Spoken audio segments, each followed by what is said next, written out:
अभी हाल ही में जम्मू कश्मीर में इल्तिजा मुफ्ती ने सनातन धर्म को लेकर एक बार फिर से टिप्पणी करी है। हाँ उसे लेकर क्या सनातन धर्म को लेकर टिप्पणी करी है इल्तिजा मुफ्ती ने। क्या मालूम नहीं मुझे क्या है।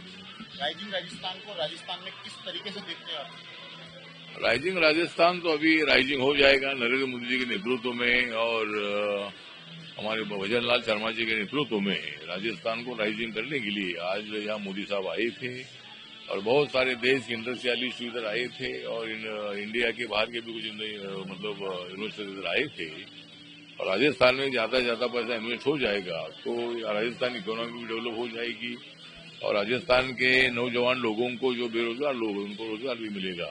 तो राजस्थान को राइजिंग करने के लिए हमारे मुंबई के भी काफी उद्योगपति इधर आए थे और मुझे लगता है कि राजस्थान के लिए एक बहुत बड़ी पहल है और माननीय नरेंद्र मोदी ने इसका इनॉग्रेशन किया है और भारत सरकार की तरफ से पूरी सपोर्ट जो है राजस्थान के लिए मिलेगी और मैं सब इंडस्ट्रियलिस्ट को अपील करना चाहता हूं कि वो यहाँ आए और राजस्थान में अपना पैसा इन्वेस्ट करे और राजस्थान की इकोनॉमी में आपकी भी भागीदारी बनाए रखे। ऐसा मैं सबको अपील करना चाहता हूँ।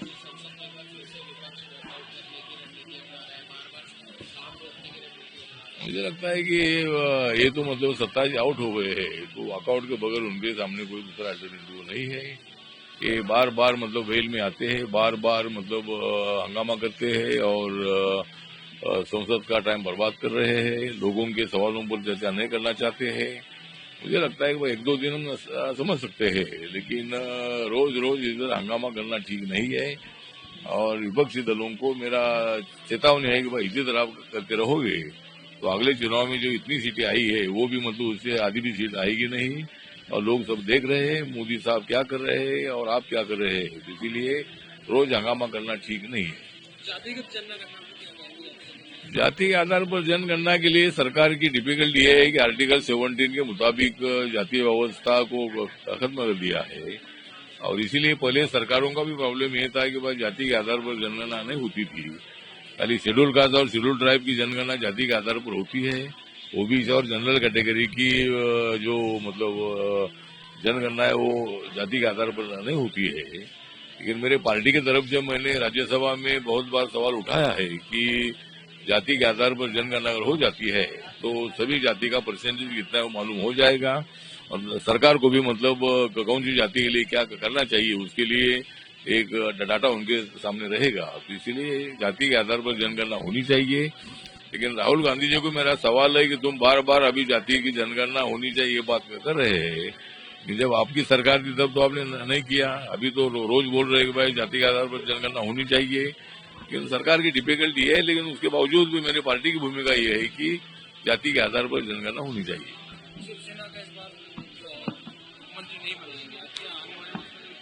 मुझे लगता है कि मुख्यमंत्री शिवसेना का तो मतलब 2.5 साल उद्धव ठाकरे रहे, 2.5 साल एकनाथ शिंदे जी रहे, तो 5 साल तक शिवसेना को ही मतलब मुख्यमंत्री पद मिला था और अभी माननीय एकनाथ शिंदे जी के कारण ही मतलब महाराष्ट्र में महाविकास आघाड़ी की सरकार गई थी और वहाँ महायुति की सरकार आई थी।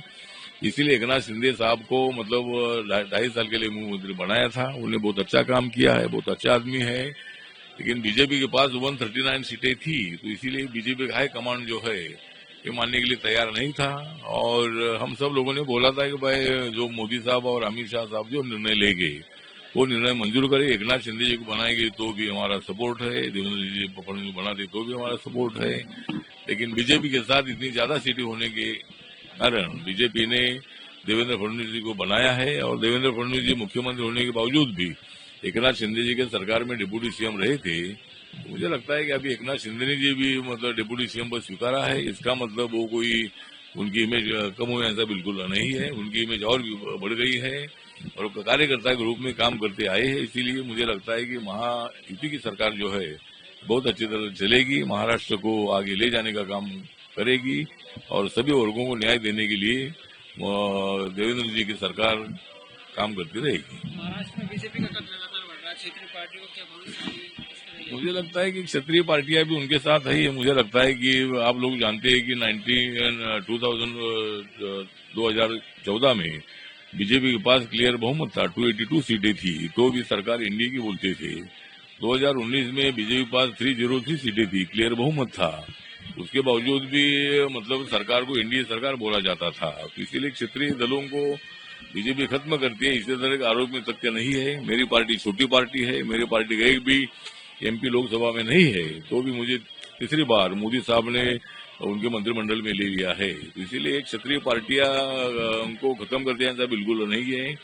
मेरी पार्टी पूरे देश भर में बढ़ गई है। मेरी पार्टी नॉर्थ ईस्ट में है, मेरी पार्टी दादरा नगर हवेली में है, अंडमान निकोबार में है और सभी राज्यों में मेरी पार्टी काम करती है। तो इसीलिए क्षेत्रीय दलों को बीजेपी खत्म करती है, इस आरोप में बिल्कुल तथ्य नहीं है। सर आपके अंदाज में राजस्थान वासियों को क्या कहना चाहिए?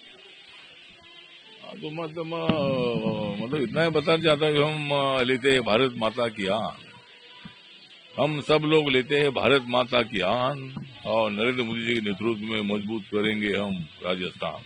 सर ये कविताएं चुटकुलों के लिए आप जाने जाते हैं, विनोदी भी आपकी बात पर शिक्षक होने से हंस जाते हैं, चाहे संसद हो चाहे कैसे विचार आते हैं? हाँ ठीक है, अभी मुझे आदत है, मुझे मतलब लोग जो एंजॉय करते हैं, लोगों को अच्छा लगता है, तो इसीलिए मैं तो दुनिया में जहाँ भी जाता हूँ मुझे इंडियन लोग बैठते हैं, भारतीय लोग बैठते हैं और मेरे कविता की प्रशंसा करते हैं। तो इसीलिए मुझे बैठ कर कविता करने की आदत है। और जिस तरह मैंने आज तक नरेंद्र मोदी जी को किसने नरेंद्र मोदी जी का आज तो किसको किसी नरेंद्र मोदी जी को मैंने ही हंसाया है नरेंद्र मोदी जी को मैंने पार्लियामेंट में हंसाया है, लेकिन नरेंद्र मोदी जी को हंसाते हंसाते राहुल गांधी को फंसाया है। चलो।